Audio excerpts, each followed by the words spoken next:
Good morning class. My name is Deepali Gupta. आज हम कर रहे हैं क्लास 7। सब्जेक्ट हमारा एसएसटी।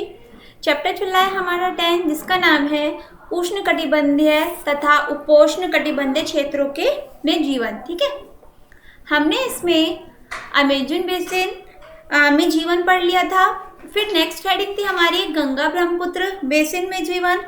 उसमें हम गंगा नदी पढ़ चुके थे। अब नेक्स्ट टॉपिक जो आया है हमारा वो है ब्रह्मपुत्र। ठीक है, क्या है नेक्स्ट टॉपिक हमारा? ब्रह्मपुत्र नदी। गंगा नदी के बारे में आपको याद होगा, हमने इससे पहली वाली जो हमारी वीडियो थी उसमें पढ़ा था। चलिए पढ़ते हैं। ब्रह्मपुत्र एक तीव्रगामी नदी है जो तिब्बत से भारत में अरुणाचल प्रदेश से होकर प्रवेश करती है। यह भारत में असम से होती हुई बांग्लादेश की ओर बहती है। मार्ग में इसमें अनेक सहायक नदियां जैसे लोहित तथा दिहांग जुड़ जाती हैं। यह अपने अंतिम चरण में बंगाल की खाड़ी में गिरने से पहले गंगा में मिल जाती है। देखिए, हमने जब पढ़ रहे थे गंगा के बारे में, और आप जानते होंगे कि जितनी भी नदियां हैं वो या तो बंगाल की खाड़ी में गिरती हैं या अरब महासागर में। तो बहुत सारी ऐसी नदियां हैं जो हमारी बंगाल की खाड़ी में गिरती है। जैसे इसमें क्या बताया गया है, जो ब्रह्मपुत्र नदी है वो अनेक राज्यों से होती हुई लास्ट में गंगा में मिलती है और बंगाल की खाड़ी में गिर जाती है। और इसमें आपको देखिए इसका रास्ता भी बताया गया है किस तरीके से जाती है। और यहाँ पर इस जगह देखिए ये बंगाल की खाड़ी है, ये यहाँ पर गिरती है। चलिए आगे पढ़ते हैं।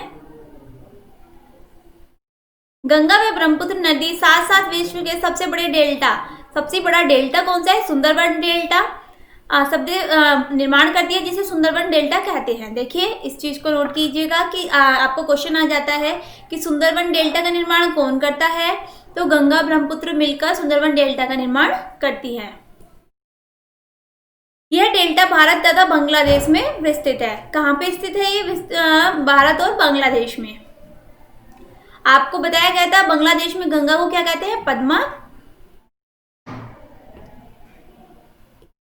फिर आता है हमारा नेक्स्ट हेडिंग है जलवायु। क्या है? जलवायु। इस क्षेत्र में असंख्य नदियां व मानसूनी जलवायु के कारण जल की अधिकता है। इसमें मतलब कि हमें बताया गया है जो ब्रह्मपुत्र नदी है वहां पर क्या है? असंख्य नदियां हैं और मानसूनी जलवायु है, तो जो जल की है वो अधिकता है। अब नेक्स्ट है हमारा वनस्पति व वन्य जीव। विविध स्थलाकृति की उपस्थिति के कारण गंगा ब्रह्मपुत्र बेसिन में वनस्पतियों व वन्य जीवों की विविधता पाई जाती है। उत्तराखंड, सिक्किम तथा अरुणाचल प्रदेश के पर्वतों पर ठंडी जलवायु व खड़ी ढलान के कारण शंकुल वृक्ष जैसे चीड़, और यहाँ पे हमारा लिखा है चीड़ के बाद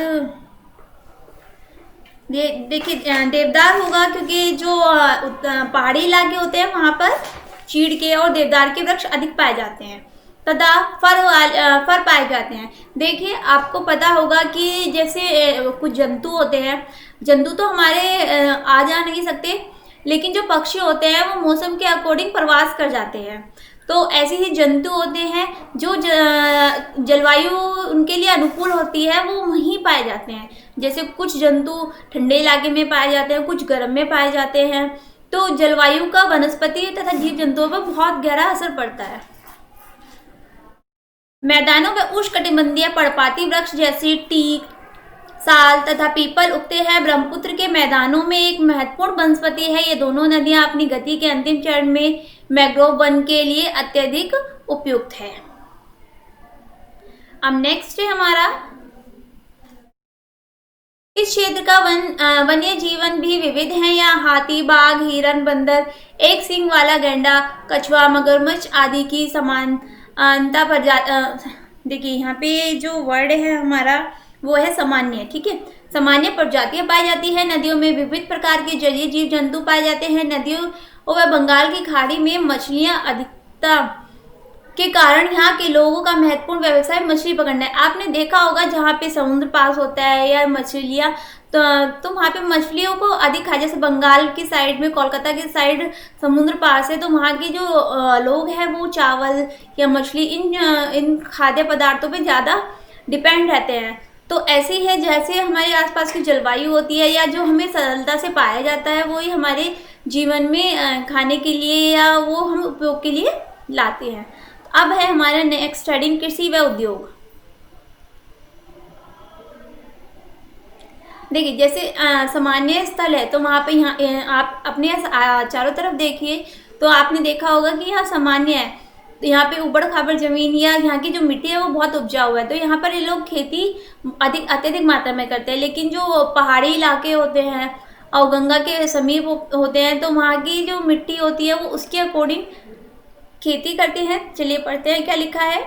बेसिन एक विशाल क्षेत्र उपजाऊ मैदान है, इसलिए यहाँ बड़े पैमाने पर कृषि की जाती है। यहाँ की मुख्य फसल चावल और यह मुख्यतः उन क्षेत्रों में उगाया जाता है जहाँ वर्षा की अधिक मात्रा होती है। यहाँ उगाई जाने वाली अन्य फसलें गेहूं, मक्का, तिलहन, गन्ना, चना, जूट तथा चाय है। पर्वतों व निचली पहाड़ियों पर सीढ़ीदार खेती की जाती है। मैदान सड़क मार्गों तथा रेल मार्ग के निर्माण के लिए उपयुक्त होते हैं, इसलिए क्षेत्र पूर्ण रूप से विकसित होते हैं। यहाँ के किसान पूर्णतः मानसून पर निर्भर नहीं होते, इसलिए वर्ष में 2-3 फसलें उगाना संभव हो जाता है। इसके परिणाम स्वरूप बड़ी संख्या में कृषि पर आधारित लोग इन क्षेत्रों में विकसित हुए हैं। पर्यटन यहाँ एक महत्वपूर्ण व्यवसाय है क्योंकि बेसिन में बड़ी संख्या में पर्यटन स्थल जैसे आगरा में ताजमहल, इलाहाबाद में संगम, बिहार में बौद्ध स्थल स्थित है। इसी प्रकार मानस व काजीरंगा वन्य जीव अभ्यारण्य भी पर्यटकों के आकर्षण का मुख्य केंद्र है। देखिए आपने देखा होगा, आपकी स्क्रीन पर दिख रहा है, ये क्या है, ताजमहल। ताजमहल के बारे में आप लोग बहुत अच्छे से जानते होंगे, ये किसने बनवाया और ये कहाँ पर स्थित है। तो चलिए हम आगे पढ़ते हैं। नेक्स्ट है हमारा जनजीवन।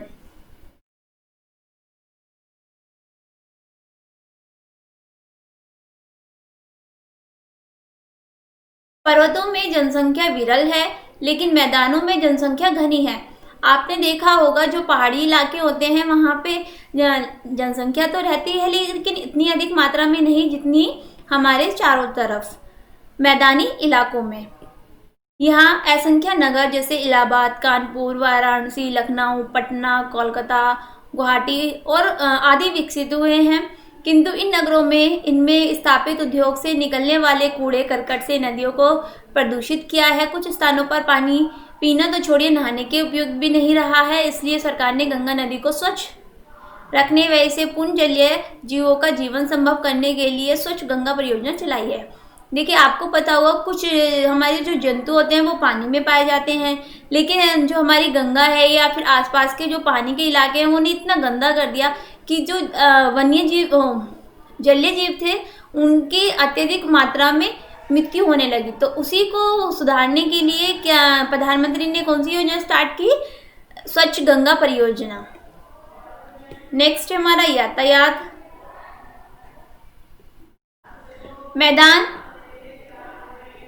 मैदान सड़क मार्ग व रेल मार्ग के निर्माण के लिए उपयुक्त होते हैं। यहाँ सड़क व रेल मार्गों का विस्तृत नेटवर्क है। सभी प्रमुख नगर वायु मार्ग द्वारा आपस में जुड़े हुए हैं। गंगा व ब्रह्मपुत्र दोनों ही नदियाँ नौवहनी है, इसलिए छोटे जहाज, ट्रालर तथा नार्वे इसमें चलाई जाती हैं।